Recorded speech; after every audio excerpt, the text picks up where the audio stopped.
Hi అండి, ఈరోజైతే వచ్చేసి మీకు ఇంకొక డిజైన్ అయితే చూపిస్తున్నాను. దీనికి వచ్చేసి ముందుగా టాజిల్స్ అనేవి ప్రిపేర్ చేసుకోవాలి. సో ఇవి ఎలా ప్రిపేర్ చేసుకోవాలి అనేసి లాస్ట్ వీడియోలో అయితే పోస్ట్ చేశాను.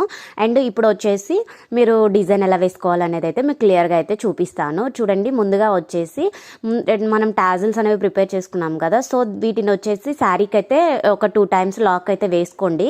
ఎందుకంటే మనము ఒకవేళ గమ్ పెట్టినా కానీ ఊడిపోయే ఛాన్సెస్ ఉంటాయి. ఒకసారి మనం కుట్టామంటే అది ఎప్పటికీ ఊడిపోదు. సో ఈ విధంగా ఒక 2 లాక్స్ అయితే వేసుకున్న తర్వాత బ్యాక్ సైడ్ చూడండి, ఈ విధంగా 1 లాక్ వేసుకొని టాజిల్ లోపల నుంచి నీడిల్ని తీసుకొని ఇలా కట్ చేసుకోండి.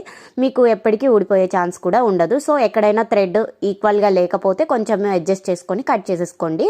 సో దీనిపైన మనం వచ్చేసి స్టోన్ లేస్ అయితే యూజ్ చేస్తాము. స్టోన్ లేస్ అయితే ఈ స్టోన్స్ వచ్చేసి 7 స్టోన్స్ ఉండేలాగా చూసుకొని ఈ విధంగా కట్ చేసేసుకోండి. అన్నీ ఈ విధంగా కట్ చేసేసుకొని చూడండి, ఈ విధంగా నేను B700 గ్లూ అయితే యూజ్ చేస్తున్నాను. ఎందుకంటే స్టిక్ అవ్వడము నీట్గా స్టిక్ అవుతుంది, మంచిగా ఉంటుంది, స్టోన్స్ అనేవి నీట్గా కనిపిస్తాయి అనేసి.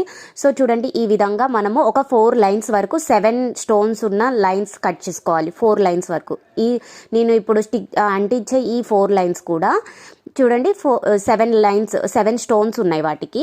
అండ్ పైన 5th లైన్ వచ్చేసి నేను 5 స్టోన్స్ది అంటిస్తున్నానండి. చూడండి, 5 స్టోన్స్ ఉండేలాగా చూసుకొని, ఎందుకంటే పైన కొంచెం తక్కువగా ఉంటుంది కాబట్టి 5 స్టోన్స్ ఉండేలాగా ఈ విధంగా మనము అన్ని గమ్ పెట్టేసి ఈ విధంగా పెట్టుకోవాలి. పెట్టుకున్న తర్వాత దీనిపైన వచ్చేసి చూడండి, డ్రాప్ షేప్ అండి, ఇవి drop shape beads and I shape beads అయితే యూస్ చేస్తున్నాను. చూడండి, ఈ విధంగా అయితే మనము బీడ్స్ వచ్చేసి ఈ విధంగా అంటించుకోవాలండి. చూడండి, ఈ విధంగా. సో గమ్ అయితే పెట్టుకోవాలి ఫస్ట్.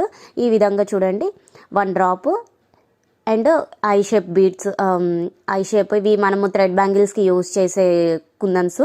సో ఇవైతే యూజ్ చేశాను. నా వీడియో కానీ మీకు నచ్చినట్లయితే లైక్ చేసి షేర్ చేయండి, కామెంట్ చేయండి అండ్ ఫాలో అవ్వండి. చూడండి, ఈ విధంగా ఒకవేళ ఇటు సైడ్ క్లియర్గా పెట్టడానికి వస్తుంది, అటు సైడ్ కొంచెం టైం పడుతుంది. సో చూడండి, నీట్గా ఉండేలాగైతే చూసుకోండి. ఒక కుందన్ పక్కకు వచ్చింది, సో దాన్ని తీసి మళ్ళీ అడ్జస్ట్ చేసేసి సో నీట్గా ఉండేలాగైతే చూసుకోండి.